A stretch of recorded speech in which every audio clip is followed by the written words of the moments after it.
A graça e a paz do nosso Senhor Jesus Cristo, irmãos. Amém.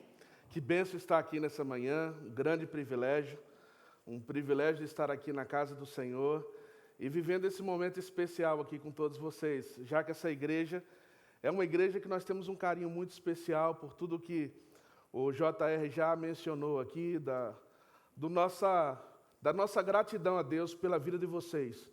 O testemunho, o que essa igreja tem representado aqui no Rio de Janeiro, de uma nova visão, num contexto tão difícil, de o evangelho ser alcançado, e vocês aqui como uma luz, um farol, que está iluminando a cada dia, para que o evangelho seja pregado e vidas sejam transformadas. E eu louvo a Deus por esse momento especial que Deus tem dado para vocês aqui, nesse novo lugar, né? Vemos a alegria, a inspiração e tudo muito bem feito aqui. Louvado seja Deus pela vida dessa igreja. Quero parabenizar também nessa manhã, não poderia deixar de mencionar, hoje é o Dia Internacional da Mulher.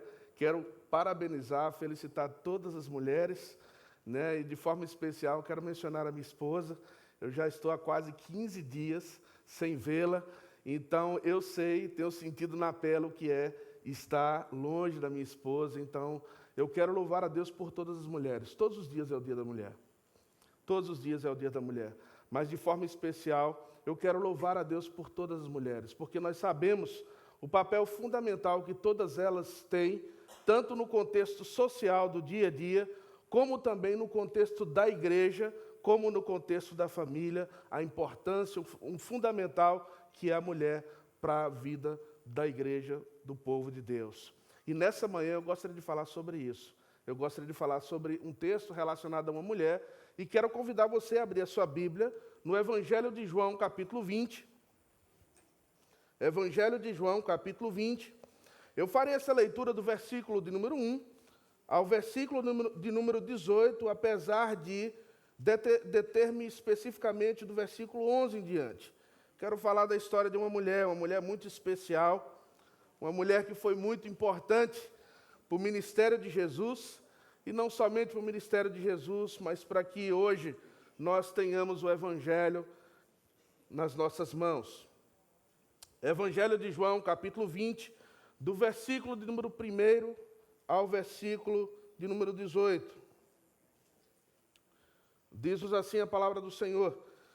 No primeiro dia da semana, Maria Madalena foi ao sepulcro de madrugada, sendo ainda escuro, e viu que a pedra estava revolvida. Então correu e foi ter com Simão Pedro e com outro discípulo a quem Jesus amava, e disse-lhes: tiraram do sepulcro o Senhor, e não sabemos onde o puseram. Saiu, pois, Pedro e o outro discípulo e foram ao sepulcro. Ambos corriam juntos, mas o outro discípulo correu mais depressa do que Pedro e chegou primeiro ao sepulcro. E abaixando-se viu os lençóis de linho, todavia não entrou. Então Simão Pedro, seguindo, chegou e entrou no sepulcro. Ele também viu os lençóis e o lenço que estivera sobre a cabeça de Jesus e que não estava com os lenços, mas deixado no lugar à parte. Então entrou também o outro discípulo que chegara primeiro ao sepulcro e viu e creu. Pois ainda não tinham compreendido a Escritura, que era necessário ressuscitar ele dentre os mortos, e voltaram os discípulos outra vez para casa. Observe atentamente desse versículo em diante também. Maria, entretanto, permanecia junto à entrada do túmulo, chorando. Enquanto chorava, abaixou-se e olhou para dentro do túmulo, e viu 2 anjos vestidos de branco, sentados onde o corpo de Jesus fora posto, um à cabeceira e outro aos pés. Então eles lhes perguntaram: mulher, por que choras? Ela lhes respondeu: porque levaram o meu Senhor, e não sei onde o puseram. Tendo dito isto, voltou-se para trás e viu Jesus em pé, mas não reconheceu que era Jesus. Perguntou-lhe Jesus: mulher, por que choras? A quem procuras? Ela, supondo ser ele o jardineiro, respondeu: Senhor, se tu o tirastes, dize-me onde o puseste, e eu o levarei. Disse-lhe Jesus: Maria, ela voltando, lhe disse em hebraico, Raboni, que quer dizer mestre. Recomendou-lhe Jesus, não me detenhas, porque ainda não subi para meu Pai, mas vai ter com os meus irmãos e dize-lhes, subo para meu Pai e vosso Pai, para meu Deus e vosso Deus. Então saiu Maria Madalena, anunciando aos discípulos, viu o Senhor e contava que ele lhe dissera estas coisas.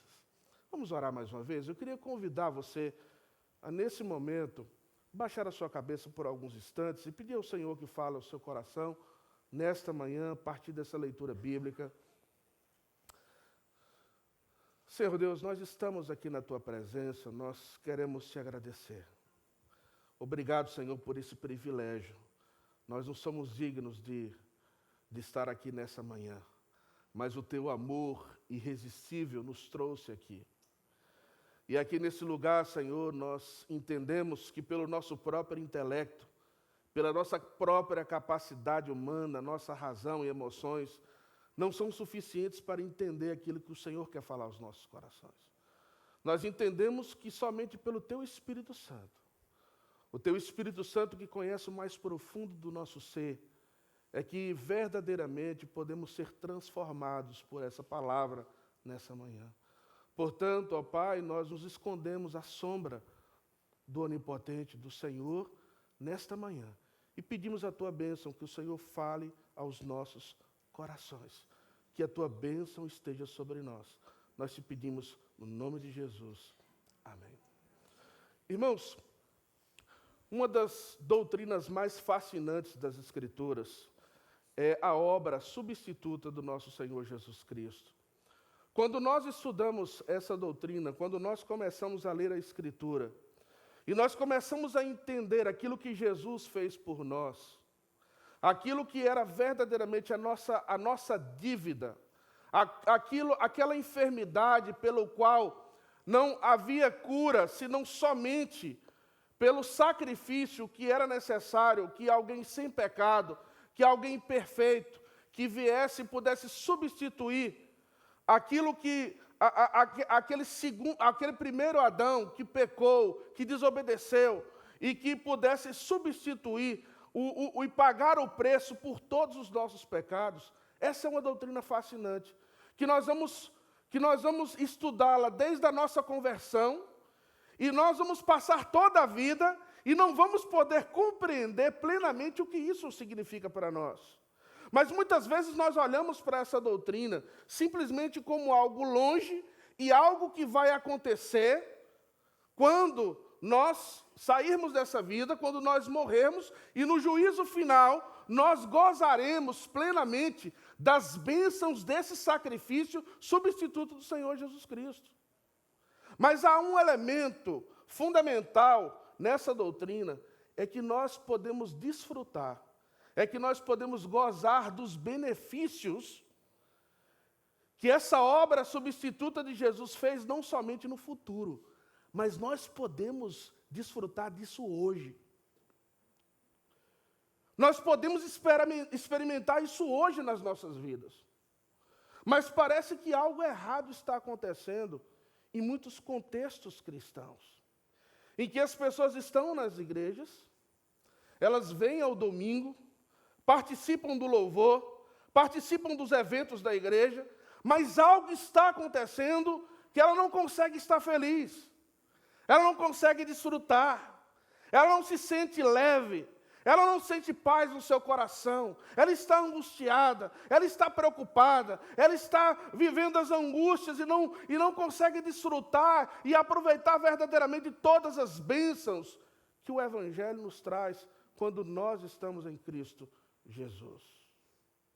Nessa história da palavra de Deus que estamos lendo aqui nessa manhã, nós vamos perceber talvez algo parecido a isso.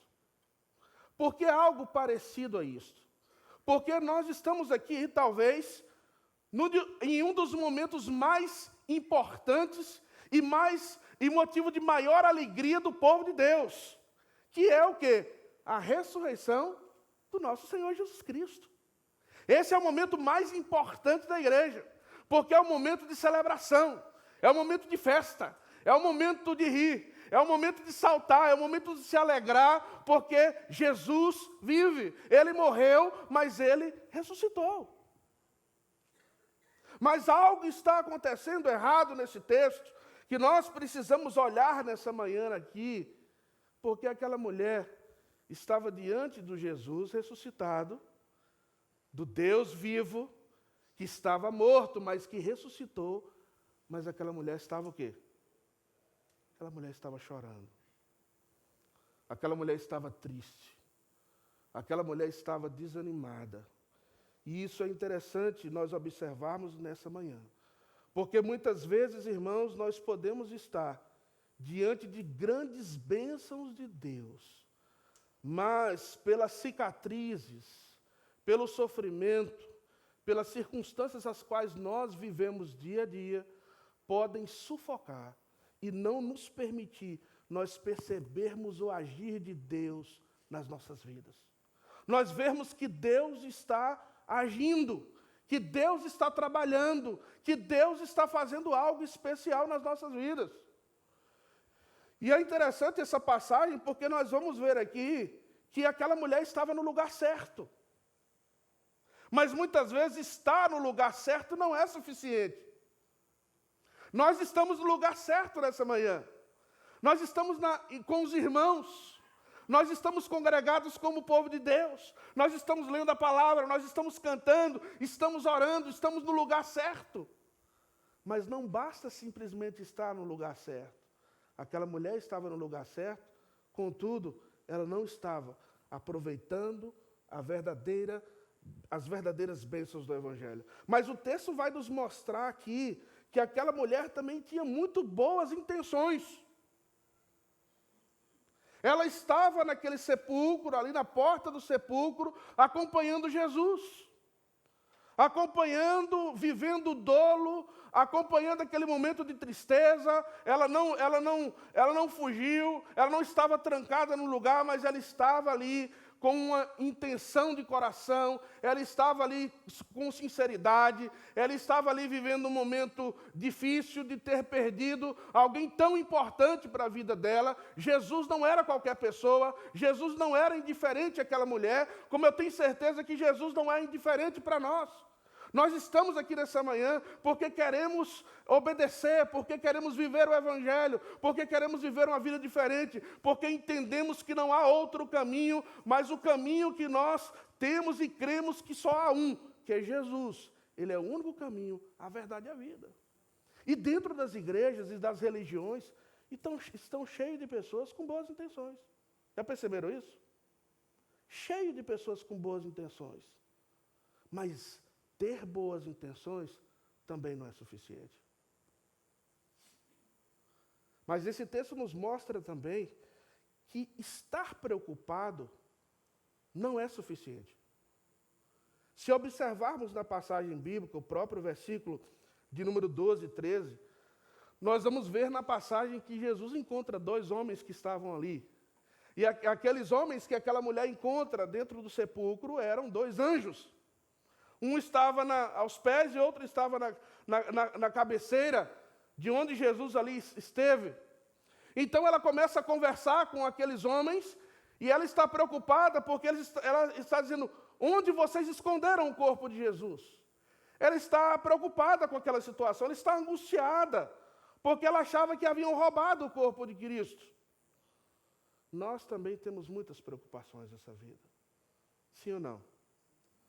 Às vezes nós estamos aqui e a gente está naquele momento gostoso de ministração, escutando a palavra de Deus, ou louvando, ou orando, e de repente a gente se distrai, pensando naqueles problemas, aqueles compromissos que nós temos na segunda-feira cedinho, ou quando nós voltamos para casa, situações que precisamos resolver dentro do nosso lar, ou situações que nos acompanham no nosso coração no dia a dia. Nós andamos preocupados. E não é à toa que a palavra de Deus nos diz que nós não podemos estar preocupados e ansiosos no dia a dia. Então a ansiedade e a preocupação não é suficiente, e a história dessa mulher nos mostra claramente aqui, nos mostra também que tentar resolver os problemas não é suficiente. Aquela mulher também estava tentando resolver aquela situação. Ela estava tentando resolver aquele problema que estava ali naquele momento. Talvez ela não tinha recursos, talvez ela não tinha influência, talvez ela não tinha força suficiente, mas ela estava tentando resolver o problema que ali estava instalado. Nós também vivemos isso. Nós queremos resolver os problemas. Nós somos proativos, nós estamos lutando, nós estamos trabalhando, nós estamos estudando, querendo uma melhor condição, nós estamos exercendo a nossa criatividade, prestamos o serviço, queremos ser um bom trabalhador, queremos cumprir com as nossas responsabilidades, queremos pagar as nossas contas, queremos ser bons pais, queremos ser bons esposos e esposa, queremos cumprir com muitas responsabilidades que nós temos e resolver os problemas sem correr deles. Mas esse texto nos mostra que isso não é suficiente. Como encontrar? Como sair desse labirinto? Como nós podemos resolver esse problema? Como nós podemos resolver essa tensão nesse texto aqui, que nós vemos que aquela mulher estava vivendo? Mas se nós nos determos com uma calma, se nós olharmos para essa passagem bíblica, e eu gosto desse texto bíblico, porque para mim esse texto aqui, a partir do versículo 11, é a história dentro da história. Se você observar do versículo 1 ao 10, você vai ver que aqui João faz um resumo. Ele faz um resumo do que estava acontecendo, ele conta a história de uma forma bem resumida, ele até cita que ele corria mais do que Pedro, porque ele chegou antes de Pedro no sepulcro. Então ele conta a história que ali estava Maria Madalena no sepulcro, estava ainda escuro. Então ele conta a história muito resumida, e depois ele fala assim, mas eu quero contar uma história que está por detrás da história. Eu quero contar algo especial dessa história tão profunda, dessa história maravilhosa. E isso é fascinante, nós olharmos para a palavra de Deus e vermos que há coisas que estão dentro da história que edificam as nossas vidas. E nós vamos ver aqui que aquela mulher, o grande problema que Maria Madalena enfrentava nesse texto aqui, é que ela havia perdido o foco.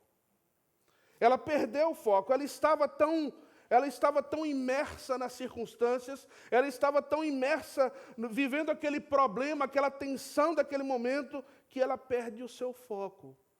Ela tira o seu foco de onde ela deveria estar. E há um texto bíblico que nos ajuda muito para isso, é quando nós lemos Hebreus, capítulo 12, que diz onde deve estar o nosso foco.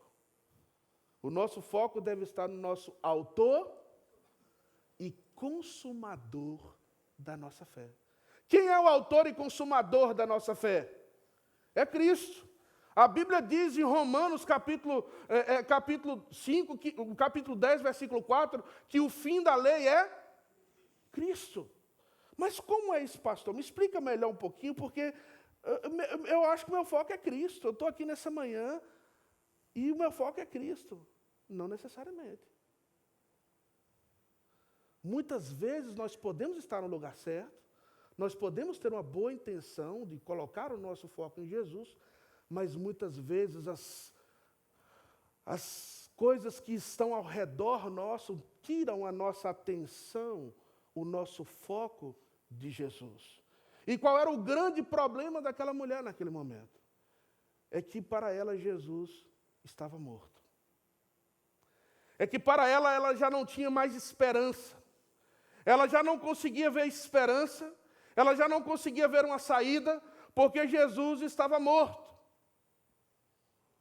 Mas isso aqui tem a ver conosco, porque hoje nós vivemos uma espécie de ateísmo, hoje nós vivemos uma espécie de cristianismo, como se o próprio Jesus estivera morto. E o que é viver esse cristianismo como se Jesus estivera morto? Nós vivemos a religiosidade, nós vivemos a agenda religiosa, nós vivemos a agenda da religião, mas Cristo não faz parte do nosso dia a dia.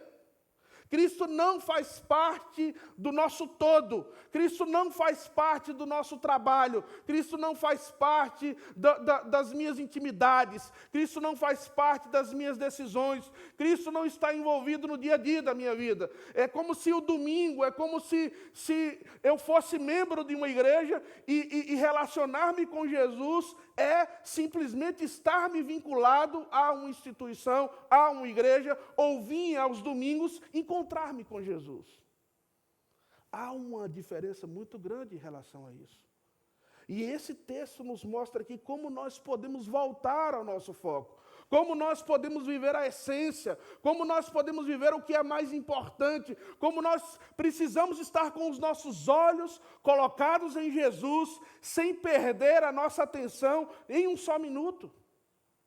Jesus, por muitas oportunidades, ele repreende os seus discípulos. Ele exorta os seus discípulos a voltar à essência, a voltar ao princípio, a voltar ao foco. E como nós, como cristãos, podemos voltar ao foco? Esse texto nos mostra aqui, em primeiro lugar, que a maneira como nós voltamos ao foco é quando nós temos uma experiência pessoal com Cristo. Se você observar o versículo número 16, nós vamos ver algo interessante no texto. Versículo 15 diz: perguntou-lhe Jesus: mulher, por que choras? A quem procuras? Ela, supondo ser ele o jardineiro, respondeu: Senhor, se tu o tirasse, dize-me onde o puseste e eu o levarei. Disse-lhe Jesus, o quê? Maria. Ela, voltando-se, lhe disse em hebraico o quê?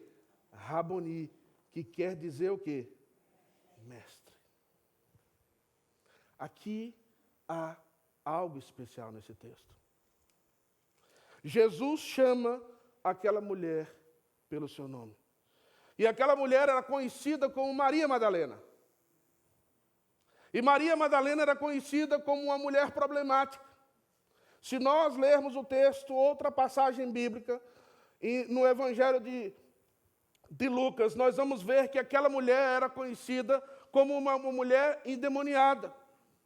Ela tinha 7 demônios diferentes que habitavam nela. Não somente habitavam, fizeram uma morada e entravam e saíam a qualquer momento. Aquela mulher sofria e ela tinha um grande problema no seu passado por viver essa escravidão. Porque não era só um demônio, eram 7 demônios que estavam habitando nela. Que estavam escravizando a vida dela. Mas o que é que Jesus fez naquela vida?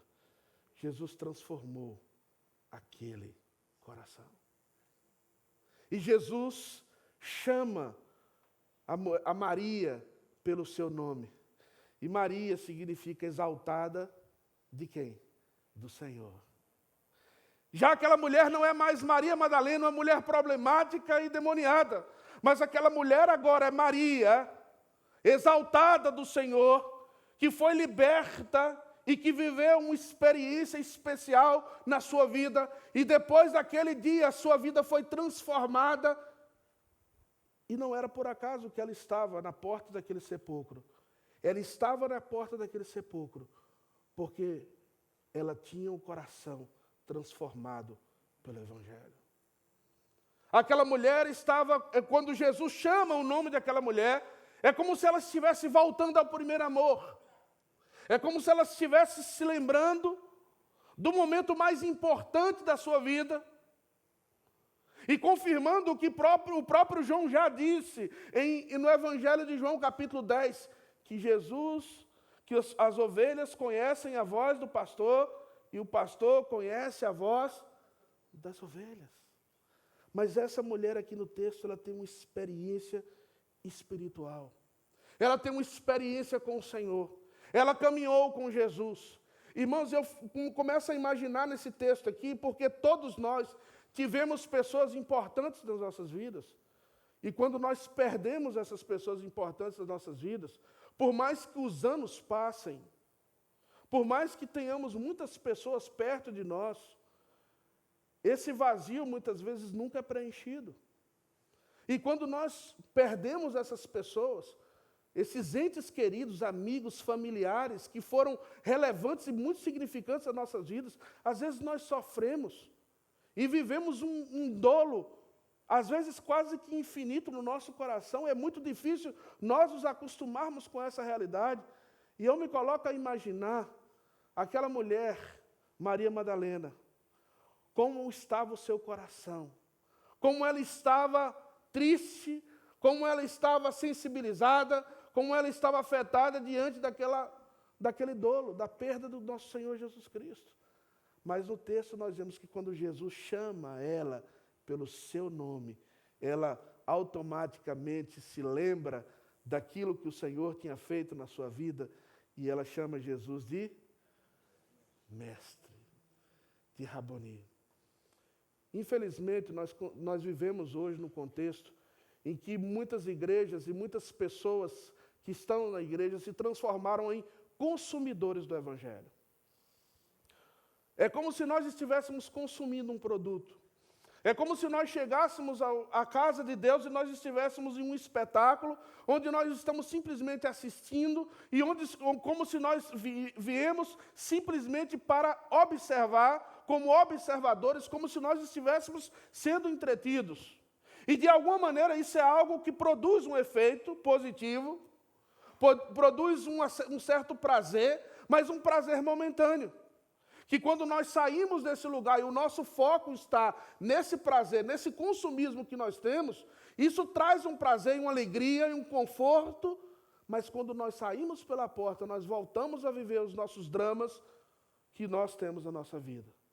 Mas quando nós temos uma experiência com Cristo, quando nós caminhamos com Jesus no dia a dia, quando nós fazemos de Cristo parte da nossa vida, não simplesmente no momento em que nós estamos na casa de Deus, ou que nós estamos em certas reuniões relacionadas ao povo de Deus, mas quando nós incluímos a Jesus naquilo que falamos, naquilo que pensamos, naquilo que nós vivemos no dia a dia, a nossa vida começa a ser diferente. Eu acho que isso tem a ver com aquilo que a própria palavra de Deus diz acerca de Davi. Quando Davi diz, ainda que eu ande pelo vale da sombra da morte, o quê? Não temerei mal nenhum, por quê? Porque tu estás comigo. O próprio Senhor Jesus Cristo diz, no mundo tereis aflições, mas tende bom ânimo, por quê? Porque eu venci. Então Jesus diz aos seus discípulos, e ensina aos seus discípulos, uma vida muito mais além daquilo que eles viveram no passado, que foi aquela perspectiva religiosa, como se Deus estivesse distante, e para que eles agradassem a Deus era necessário prestar um sacrifício, e que o sacerdote deveria fazer esse sacrifício para que esse sacrifício fosse aceito, ou um profeta viesse e falasse da boca de Deus. Mas hoje nós temos uma doutrina muito maravilhosa diante de nós, que é o sacerdócio universal. Nós temos o Espírito Santo de Deus que habita nas nossas vidas, e nós podemos clamar, e nós temos certeza, como diz o texto no começo que lemos, que Ele inclina os seus ouvidos para ouvir as nossas orações, o nosso clamor. É esse evangelho que o Senhor está colocando diante de nós essa manhã. Mas para nós voltar ao foco, nós precisamos ter uma experiência espiritual com o nosso Senhor Jesus Cristo. Nós precisamos passar por esse renovo do Evangelho, mas o texto nos mostra aqui que nós precisamos ter uma visão espiritual das circunstâncias. Nós precisamos entender a situação a qual nós vivemos dia a dia. Se você observar no texto, você vai ver que Jesus fala algo estranho nesse texto. Versículo 17 diz, recomendou-lhe Jesus, não me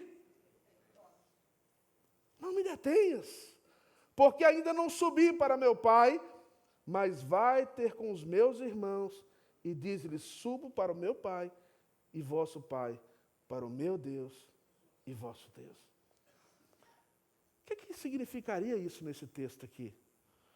Eu fico imaginando, eu começo a pensar algumas coisas, e eu me imagino que quando Maria vê a Jesus ressuscitado, ela tem uma emoção tão grande que a única reação dela é se jogar aos braços de Jesus, a abraçar a Jesus ou tentar de alguma maneira segurar para que ele não saísse, para que ele não se fosse mais, porque ela queria estar perto dele, ela estava muito emocionada e queria expressar aquela emoção, aquela alegria que ela estava sentindo. Mas Jesus, naquele momento, parece que a repreende, na verdade. Não sei se, às vezes, a gente olha superficial para o texto, a gente fala assim, Jesus parece que repreende, parece que Jesus não queria abraço, parece que Jesus não queria que aquela mulher estivesse perto, ele parece que repreende a ela. Mas essa não é a ideia do texto. Porque a ideia do texto aqui é uma ideia que Jesus está mostrando uma visão muito mais ampla para Maria Madalena.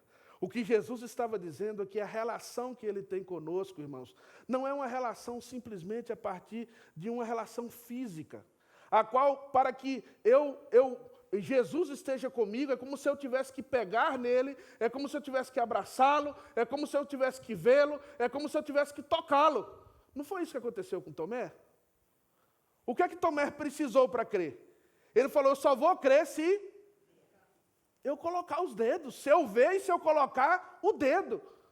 Mas espera aí, isso não acontece com a gente também, não? A gente não quer ver porque colocar o dedo? Eu tenho que ver para quê? Às vezes muitas coisas que nós vivemos no dia a dia, parece que a gente quer ver, a gente quer pegar, a gente não se conforma, porque nós temos uma fé limitada.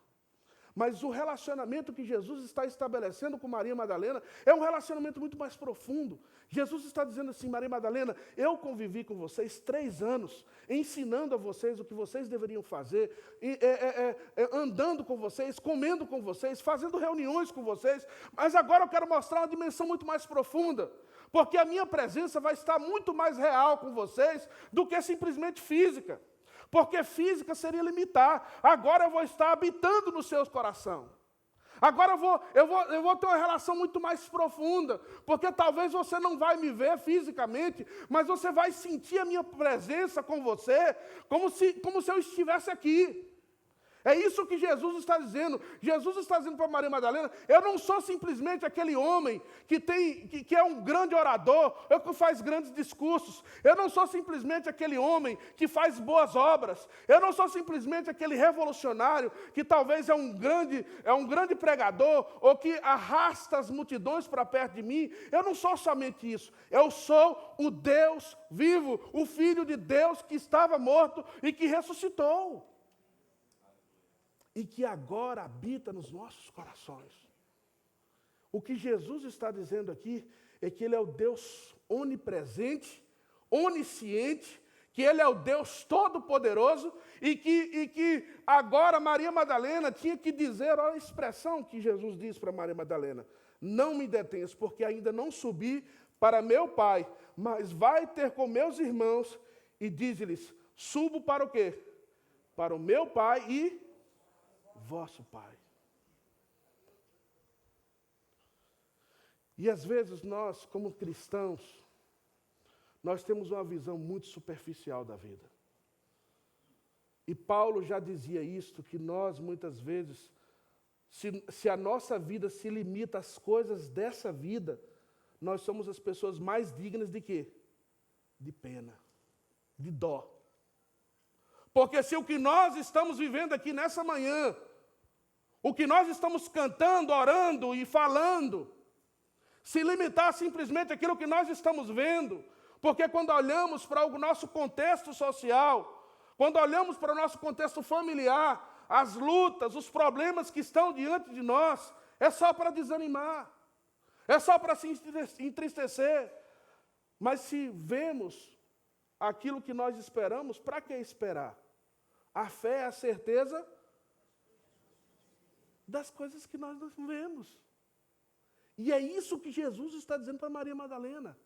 Nesse texto, para nós voltarmos ao Evangelho, para nós voltarmos ao foco daquilo que a palavra de Deus nos ensina, nós voltarmos o foco para Jesus. Não é que eu tenho que estar simplesmente com os meus olhos voltados para uma foto onde está Jesus. Jesus diz aos seus discípulos, eu tive fome e não me deste de comer. Eu tive sede e não me deste de beber. Eu tive frio e não me abrigaste. O que é que Jesus está dizendo? É que eu posso ver Jesus, irmãos, ainda nas situações mais obscuras da vida. Eu posso ver Jesus ainda diante da morte. Eu posso ver Jesus ainda diante de uma tragédia familiar. Eu posso ver Jesus ainda diante de uma crise financeira. Eu posso ver Jesus ainda diante do meu maior pecado. Eu posso ver a sua graça. Eu posso ver o seu amor, que não me abandona, que está comigo, que me acompanha e que me restaura a cada dia. É isso que nós precisamos olhar para Jesus. Não podemos perder o nosso foco dele, porque ele está aqui, ele está no nosso meio, ele está falando nos nossos corações. Mas esse texto nos mostra aqui, em último lugar, para que nós voltemos o nosso foco para Jesus. Nós precisamos dessa experiência de renovação espiritual nas nossas vidas. Nós precisamos de uma visão espiritual da vida, mas nós precisamos também entender que nós estamos em uma missão sobrenatural. O Senhor Jesus Cristo nos dá uma missão sobrenatural. Se você observar nesse texto, você vai ver aqui que Jesus, logo que Jesus ressuscita, e aqui eu quero dar o crédito às mulheres, Jesus comissiona quem primeiro? A mulher. É interessante nessa passagem bíblica, porque a primeira pessoa que Jesus dá uma missão depois que ele ressuscita, porque estava ali no primeiro dia, e foi a primeira pessoa que se encontrou com Jesus, e a primeira pessoa que ele comissiona, antes de comissionar os apóstolos e discípulos, é aquela mulher, Maria Madalena. Porque ele chega para Maria Madalena e diz, vai lá e avisa quem? Avisa aos meus irmãos. Irmãos, quem são os irmãos de Jesus aqui? Interessante isso aqui. Quem são os irmãos de Jesus, que ele não cita pelo nome? Os irmãos de Jesus, irmãos, são aqueles que haviam abandonado Jesus. Os irmãos de Jesus é aquele que havia negado Jesus por 3 vezes. Os irmãos de Jesus eram aqueles que estavam andando de longe, observando a Jesus ser crucificado. Os irmãos de Jesus, aqueles que estavam trancados dentro de uma casa, com as portas fechadas, e eles estavam com medo, se nós lermos o texto seguinte, de que perdessem as suas vidas. Esses são os irmãos de Jesus. E Jesus está chamando uma mulher que naquela época era discriminada, e Jesus chama essa mulher para que essa mulher fosse a mensageira e fosse a responsável por dizer aos discípulos que Jesus havia ressuscitado. Jesus nos chamou, irmãos, para uma missão sobrenatural. Porque quem iria acreditar naquela mulher? Alguém poderia acreditar naquela mulher? Dela chegar e falar, não, olha, a pedra foi revolvida, tinha lá 2 homens e Jesus ressuscitou e falou comigo pessoalmente e me pediu para que eu avisasse a vocês. Então não é à toa que Pedro, que Tomé não acredita. Quando Jesus para diante dos discípulos na casa e diz aquilo que Maria Madalena falou, é realmente o que aconteceu. Mas nós fomos chamados para pregar algo sobrenatural. Mas essa sobrenaturalidade é algo que primeiro deve acontecer nas nossas vidas. É algo que primeiramente deve acontecer dentro da igreja. Porque Jesus está comissionando a Maria Madalena que fosse uma grande testemunha para que as demais pessoas que não criam no Evangelho pudessem conhecer o Evangelho. Mas quem é que Jesus pede para que ela avise primeiro? A igreja daquela época. Porque se nós não cremos num Deus sobrenatural, se nós não vivemos essa sobrenaturalidade do Evangelho, se nós não temos experimentado essa transformação, se nós não cremos no poder de Deus, quem vai crer? Se nós não vivemos o poder de Deus dia a dia, nas nossas vidas, se nós não estamos experimentando isso, Como nós vamos ser missionários e vamos ser instrumentos de transformação para o meio em que nós estamos. Irmãos, nós não precisamos ir muito longe para analisar isso quando nós olhamos para o nosso contexto social. Quando nós olhamos para os meios de comunicação e a gente vê o seguinte: qual é a única solução para o Brasil? Não é um milagre? Eu acho que a única solução para o Brasil, a única solução para muitos problemas sociais que nós vivemos, políticos, diferentes instituições, é o quê? É um milagre. Mas se você olhar para a história da igreja, você vai ver que na história da igreja, na história de países como Inglaterra, países como os Estados Unidos, que viveram suas crises, que viveram momentos difíceis, o que foi que trouxe aqueles países para que eles pudessem voltar e serem países prósperos? O que foram instrumentos de bênção para que nós recebêssemos o Evangelho, como chegou até nós através do avivamento que aconteceu nos Estados Unidos, no século XIX, foi o quê? O Evangelho. Eles voltaram os seus olhos para o Evangelho. Portanto, nessa manhã aqui, eu queria deixar essa mensagem para você. Eu queria deixar essa mensagem para o seu coração, para que você pudesse refletir e você pensar se você realmente está desfrutando do Evangelho ou se você está vivendo uma religiosidade. Se você está vivendo a aventura do Evangelho, as bênçãos que Deus tem prometido para você, ou você está sentado nos bancos da igreja triste, desanimado, sem perspectiva. Eu quero convidar você a conhecer esse Deus que está aqui, que se revelou em Cristo Jesus. E o texto nos mostra aqui que a vida daquela mulher foi transformada e a vida da igreja foi outra coisa. Por quê? Porque eles criam e viviam um Deus vivo e verdadeiro. Infelizmente, hoje nós vemos muitas pessoas desigrejadas. E isso hoje é o que mais cresce no contexto social hoje dos nossos dias, as estatísticas, são os desigrejados. E prova disso é quando você vai receber membros da igreja. Olha, quantos deles são batizados porque são pessoas que nunca entraram na igreja, nunca conheceram o Evangelho, e quantos são aqueles que são recebidos de outras igrejas. Você vai ver que o número de pessoas que às vezes chegam na igreja, porque nunca escutaram o Evangelho, estão sendo batizadas pela primeira vez, é muito pouco. Mas o maior número de pessoas que a gente recebe de membro na igreja, são pessoas que estão desiludidas, tristes e desanimadas com as experiências religiosas das igrejas anteriores que eles passaram. Por quê? Porque o foco está na religião. O foco não está em Jesus. Quando o nosso foco passar a ser a Jesus, nós vamos aprender a lutar, a sofrer, a passar as adversidades, mas nunca tirando os nossos olhos.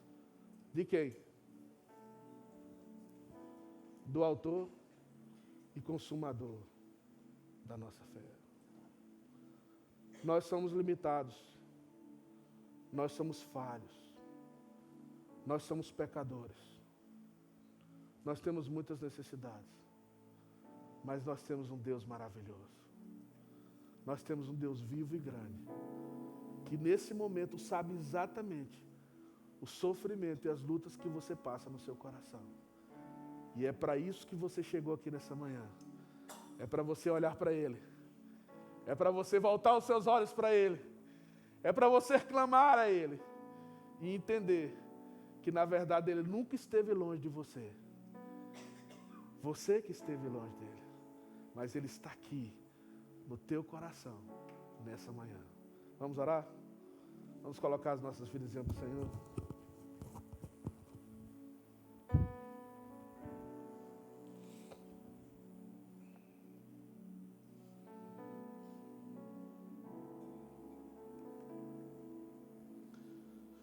Eu queria que nessa manhã você pensasse nessa mensagem aqui.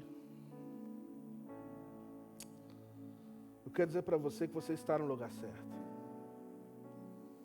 Que você precisa seguir alimentando essas boas intenções no seu coração, sendo proativo em resolver os seus problemas e não se conformar com esse século.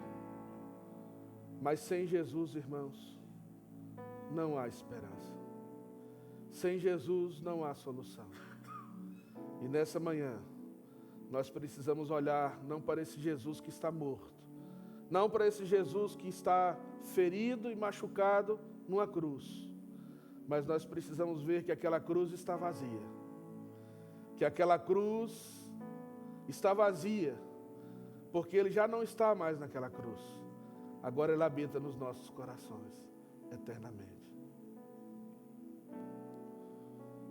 Senhor Deus, nessa manhã aqui, eu quero orar, Senhor, pedindo a Tua graça. O Senhor sabe, ó Pai, por que essa mensagem nessa manhã. O Senhor conhece, ó Pai, os nossos corações. E a pior coisa que existe, Senhor, é quando nós começamos a semana triste, derrotados, desanimados e sem esperança. Maria Madalena inicia o seu domingo dessa maneira, triste, desanimada, sem esperança, como se o Senhor estivesse morto. Mas logo ela escuta uma voz inconfundível, uma voz irresistível, uma voz que transforma, uma voz que traz paz, uma voz que traz esperança, uma voz que traz vida, que ressuscita a nossa esperança. E nessa manhã, Senhor, eu quero pedir que essa voz, ela possa ecoar nos lugares mais obscuros e escondidos do nosso ser. Que esse labirinto das nossas vidas seja vasculhado pelo Teu Espírito Santo, que o Senhor tire dali todos os entulhos, que o Senhor cale todas as vozes, que o Senhor tire todas as preocupações e ansiedades, e que o Senhor nos liberte, ó Pai, de todas as amarras e cadeias que nos prendem, para que nós corramos com perseverança, olhando para Jesus, o autor e consumador da nossa fé. Senhor, abençoe essa igreja aqui, para que Cristo seja honrado e exaltado, que nós não tiremos o foco do Senhor, da Tua graça, do Teu amor, porque se nós tirarmos os nossos olhos de Ti, vai acontecer como aconteceu com Pedro, que estava andando por sobre as águas, e quando ele olhou para as ondas do mar, ele caiu. Mas nessa manhã, Senhor, toma-nos nas Tuas mãos, e faz-nos surfar a onda que o Senhor tem para cada um de nós aqui, para a glória do Teu nome. Nós oramos e Te pedimos isso, em nome de Jesus.